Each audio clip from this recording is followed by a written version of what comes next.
Salam dəyərli Neftçi TV izləyiciləri. Əfsanələrin növbəti buraxılışı ilə qarşınızdayıq. Bu dəfə bizim qonağımız Neftçinin heyətində 258 oyuna çıxıb 43 qol vuran Asif Əliyevdir. Asif müəllim, xoş gördük sizi.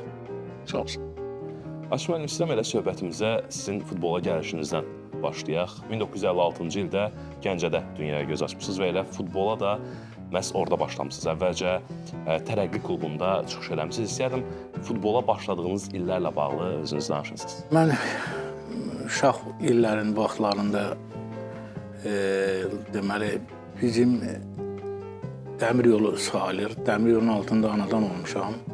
Sovetski küçəsi 12 nömrəli evdə.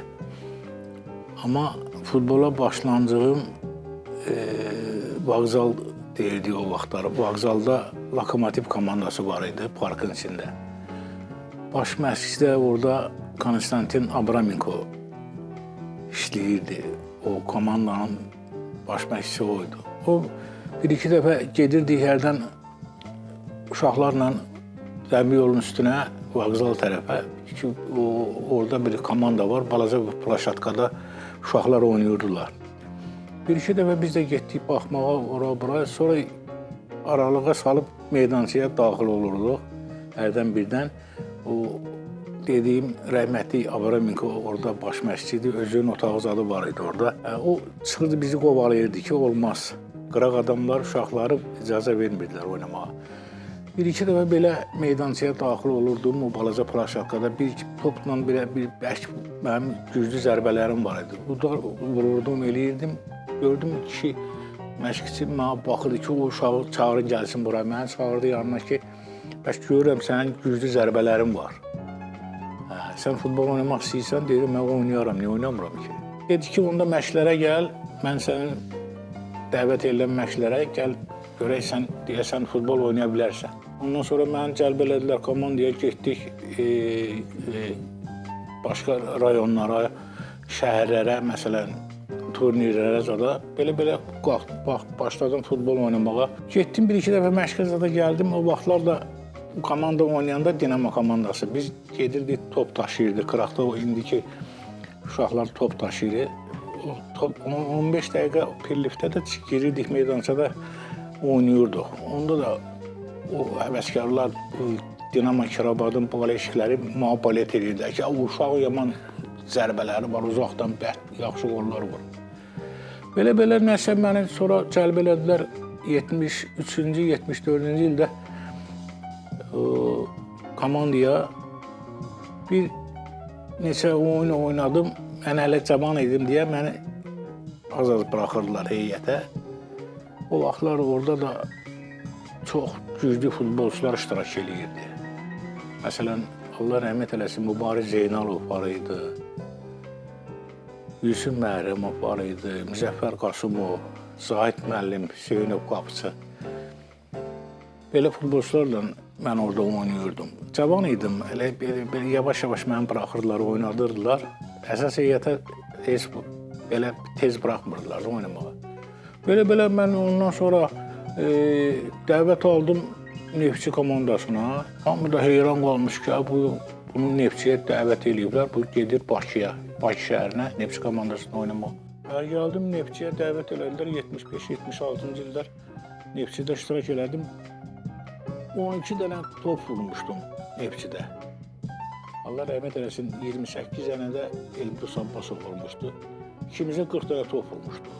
Həmin illərdə siz Neftçidə oynamağa başlayarkən artıq Neftçinin heyətində çıxış edən çox təcrübəli futbolçular var idi. Məsələn, onlar arasında Anatoliy Banişevskinin adını qeyd etmək lazımdır, Sergey Kramarenko oynayırdı. Onunla birgə meydanda olmaq ümumiyyətlə digər təcrübəli, digər o böyük futbolçularla birgə oynamaq necə hiss idi gənc yaşdakı Asif Əliyev üçün? O illər mən çox fəxrlə heyətə zada çıxanda deyirdim, gör mən kimlərlə çıxış eləyirəm də, futbol oynayıram. Allah rəhmət eləsin, Anatoliy Banişevski yola salanda o dedi ki, elə birinci dedi ki, mənim maykamı 9 nömrəli maykanı bağışlayıram Asif Əliyevə. Çünki onun güclü zərbələri var, o yaxşı qolları var. Biz danışdıq sizin Neftçiyə gəlişinizdən, erkən illərindən. Həmin dönəmdə Neftçi çıxış edirdi birinci dəstədə. Ancaq 1976-cı ildə Neftçi ikinci yeri tutaraq yenidən layiq olduğu yerə güclülər dəstəsinə qayıdır. Həmin dönəmi xatırlayırsınızmı? Ümumiyyətlə Neftçinin qayıdışını. Onda çox çətin idi. Xayrət, Almatının Xayrət komandası var idi. Onlar birinci yerlə çıxdılar, biz ikinci yerlə. Həmişə biz o tərəflərə gedəndə oynamağa, onlarla belə sporlu oyunlarımız olurdu. Ki, biz uduzmaq istəmirdik. İstəyirdik qalib gələk həmişə, birinci yerlə istəyirdik. O vaxtlar tamam başqa futbol idi. İndi, nə bilim, dəyişikli belə bir futbol oyunu tamam başqa cür olur. O vaxtlar çox çətin idi. O vaxtlar məşqlər çox çətin məşqlər olurdu. 1 saat, yarım, 2 saata kimi belə məşq edirdik. İndi tamam başqa sistem qurulubdur. Tamam başqa futbol oynayırlar. Bizim vaxtımızda çox çətin idi futbol oynamaq. İndi belə mən baxıram oyunlara da çox yüngül, belə məşqlər az. Bizim kimi belə məşq eləyənlər yoxdur, eləmirlər. Nə bilim, vallahi indi gələcəkdə nətər olacaq, necə olacaq? Futbol tamam başqa cürə oyun olub. Neftçi artıq güclülər dəstəsinə qayıtdıqdan sonra da siz əsas heyətin üzvlərindən olursunuz, əsas heyətin dəyişilməz simalarından olursunuz və ümumilikdə Neftçi karyeranızda 258 oyunda 43 qol vurmusunuz. Bu oyunlardan sizin üçün ən unudulmazı, bu qollardan sizin üçün ən çox yadda qalan hansılar olub? Həmişə Ararat komandası ilə oynayanda özümdə deyirdim ki, mən bunlara mütləq qol vurmalıyam. Bir dəfə neçənci il idi bilmirəm, 4-2 utduqda onları. 2 dənə qol vurdum, bir dənə 11 metrə vurdum, bir dənə də cərmədən vurdum. O mənim heç vaxt yadımdan çıxmaz. Həmişə mən onlara qarşı güclü futbol oynamaq idi, bir də qollar vurmaq idi. Nəsə onlarla mənim oyunum alınırdı həmişə. Ondan qabaq Baxtakorla oynamışdıq. Baxtakor. Komandaya deyəsən uçmuşduq. Əhməd Ələsgərov da bizi sıxırdı ki, siz indi Araratı udmazsınız, görür sizin başınıza nə oynasın. Çox güclü, zəhimli məşqçi idi də Əhməd Ələsgərov. Allah ona rəhmət eləsin. Mən özüm getdim onun otağına, dedim, Əhməd müəllim, mən Araratla istəyirəm oynayam, özdə qol vuracam Əhməd müəllim, sizə söz verdim. O deyirdi, kim kişidir, gəlsin ki, mənə kim oynamaq istəyir də, Araratla udmaq lazımdır oyunu. Mən özüm getdim Əhməd müəllimin otağına, indi olmasın dedim, Əhməd müəllim, mən sabah sastavda oynamaq istəyirəm, özdə qol vuracam. 100% sizə söz verirəm. Dedi ki, hazırlaş, kişi kimi. Elə də oldu, səhərsi 2 dənə top vurdum ermənilərə, 4-2 oynatdıq. Çox sevindim. Dedim, gəldim, oyundan sonra dedim, gördünüz Əhməd müəllim, sizə söz vermişdim, dedim, malades, sən kişi adamsan. İstəyirəm bir qədər də Neftçi karyeranızın sonları ilə bağlı danışaq. 1985-ci ilə qədər Neftçidə çıxış etmişsiniz və 1984-cü ildə Neftçi güclülər dəstəsinə qalmaq uğrunda mübarizə aparırdı və son turlarda işlər bir qədər çətin idi. Orada əsas rəqiblərlə oyunlar var idi və hər şey son turlarda qazanılacaq xallardan asılı idi. Siz həmin turlarda 2 vacib qol vurursunuz. Dinamo Kiyevlə qarşılaşmanın 86-cı dəqiqəsində penaltidən fərqlənirsiniz və Dinamo Kiyevi məğlub edir Neftçi. Ardınca isə son maçda, sonuncu oyunda əsas rəqiblərdən biri ilə olur oyun, Dinamo Moskva ilə. Həmin qarşılaşmada Neftçi 3-2 hesabı ilə qalib gəlir. Hesabı siz açırsınız. İkinci dəqiqədə qol vurursunuz. Ardınca isə ikinci hissədə İskəndər Cavadov dubl eləyir və 3-2 hesabı ilə qalib gəlir. Həmin oyunları, həmin mövsümü necə xatırlayırsınız? Çox yadda qalan oyunlar olub. Həmişə söhbət eləyirdik, Neftçi veteran futbolçularla söhbət olanda, bir yerə yığılanda, söhbət eləyəndə ki, bəs belə-belə qoyma çıxdı məsələsinə gəlirdik ki, biz o oyunları qalib gəlməsəydik, bu liqadan tərk edəcəkdik bu liqanı. O söhbətlər həmişə yadımızdadır, hər vaxt oturanda, yığılanda bir yerə belə bir söhbətlər eləyirik. Çox gözəl oyunlarımız var idi. Yadıma düşür, adam biraz kövrəlir. O futbolçular, hamısı yaxşı futbolçularımız var idi, hamısı rəhmətə getdilər. Çoxu rəhmətə gedib. Allah rəhmət eləsin onlara. Mən deməli 85-ci ildə gördüm ki, biraz yaş məsələsini deyə bilmərəm, elə yaşlaşmamışdım. Gördüm Gəncə 9-cu zonada iştirak eləyir. Mənə söz gəldi ki, gəl biraz da Gəncəyə, Kəpəzə kömək elə də. Onlar da birinci liqaya çıxmaq istəyirlər. O vaxtlarda çox çətin idi birinci liqaya çıxmaq. Mən getdim, orada Asim Xudiyev, Şakir Qəribov, Çirimesin, Şıxlarov, hətta İskəndər Cavadov da gəldi. O vaxt bizim yaxşı şansımız vardı birinci liqaya çıxmağa. O mənim heç vaxt yadımdan çıxmır. Moskvadan qoymadılar ki onu. Onların 400 illikləri idi, onlar çıxmalıdır bir liqaya. Ona görə bizə qoymadı. Ondan sonra da mən bir arada getdim Göyəzən Qazaq komandasına. Dedim biraz da orada iştirak eləyim, oynayım.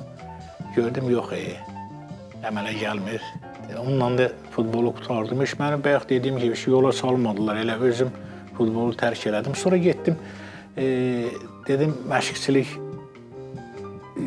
eləyim, komandalarda işləyim. Gördüm yox, bu əmələ gəlmir. Amma indiyənə kimi yenə regionda işləyirəm, uşaq futboluna qulluq eləyirəm. İskəndər Cavadov prezidentimizdir. Bəs futbolçu karyeranız ərzində ən yaxşı anlaşdığınız futbolçular kim idi meydanda? O vaxtı mən deyə bilərəm, 90% o vaxtı yaxşı futbolçular olub.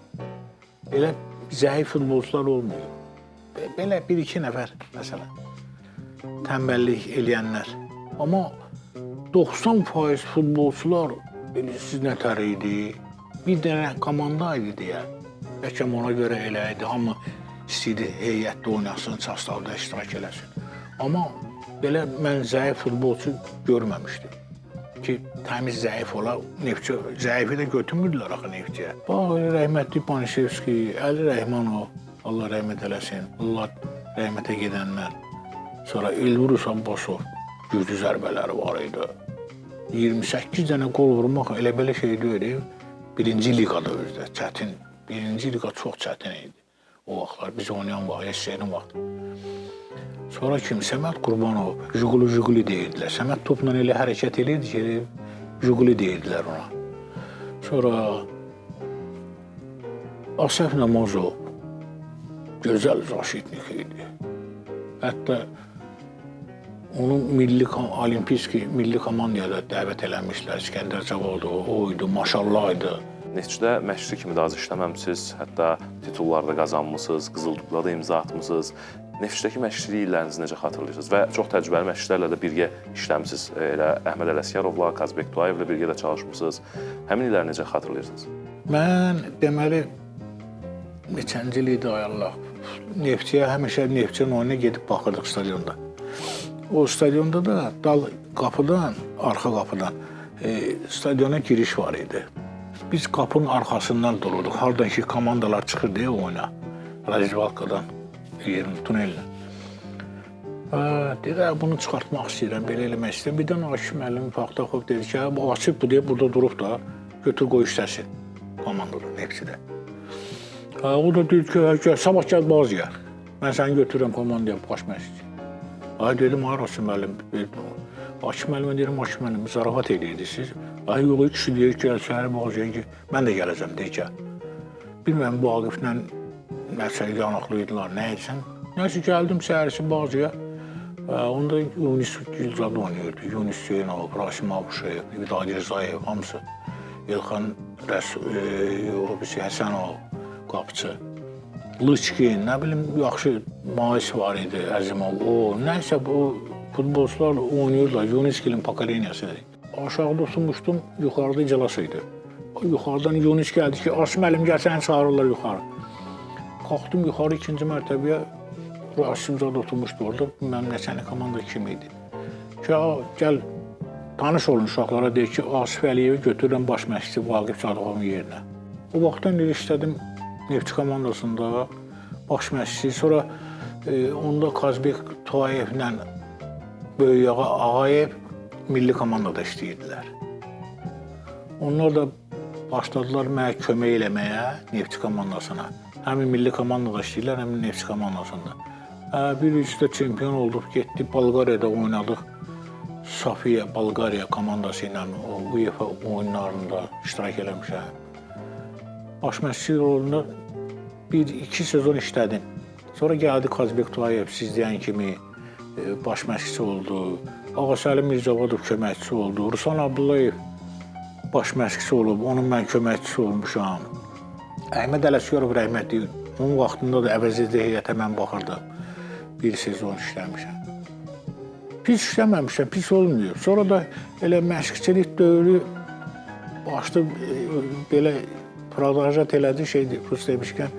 Sonra məni qəbul elədilər Böyüğa rəhmətli var idi, Hacıyev. Bakı klubuna köməkçi. Orada xeyli işlədim.